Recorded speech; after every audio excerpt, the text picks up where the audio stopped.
কোনোদিন এগুলো ওয়াজ শুনবেন না হয়তো বা, কারণ আমি জানি না এগুলো নিয়ে কতজন বাংলাদেশে ওয়াজ করে, আর আমি জানি না কেন করে না।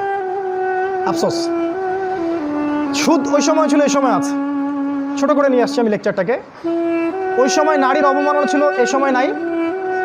এ সময় বরং ওই সময়ের চেয়ে বেশি আছে। ওই সময় নারীকে তাও একটু শ্রদ্ধা করা হতো, এখন নারীকে বাজারের মার্কেটিং পণ্য বানানো হয়েছে। একটা স্যান্ডো গেঞ্জি কিনতে যাবেন, দেখবেন সেখানে মেয়ের ছবি। ভিতরে একটা প্যান্ট পরি আমরা, আন্ডার প্যান্ট কিনতে যাবেন, সেখানে দেখবেন মেয়ের ছবি। টিভি, সিরিয়াল, মিডিয়া, নাটক, টেলিভিশন, এই শো ওই শো, দেখবেন নারীকে সব ন্যাংটা করে ছেড়ে দেওয়া হচ্ছে। ভাষাটা এইভাবেই বলতে হলো। আর নবী সাল্লাল্লাহু আলাইহি ওয়াসাল্লাম বলেছিলেন আজকে থেকে 1400 বছর আগে যে কিয়ামতের আগে আগে এক শ্রেণীর মেয়ে আসবে যারা কাপড় পরেও ন্যাংটা থাকবে। কাপড় পরবে কিন্তু ন্যাংটা থাকবে। নিসাউন কাসিয়াতুন আরিয়া, কাপড় পরেও তারা নগ্ন থাকবে। তিনি বলেছেন তারা নিজেরা আকৃষ্ট হবে, অন্যদেরকে আকৃষ্ট করবে। এরা জান্নাতে যাবে না, জান্নাতের কখনো গন্ধও পাবে না।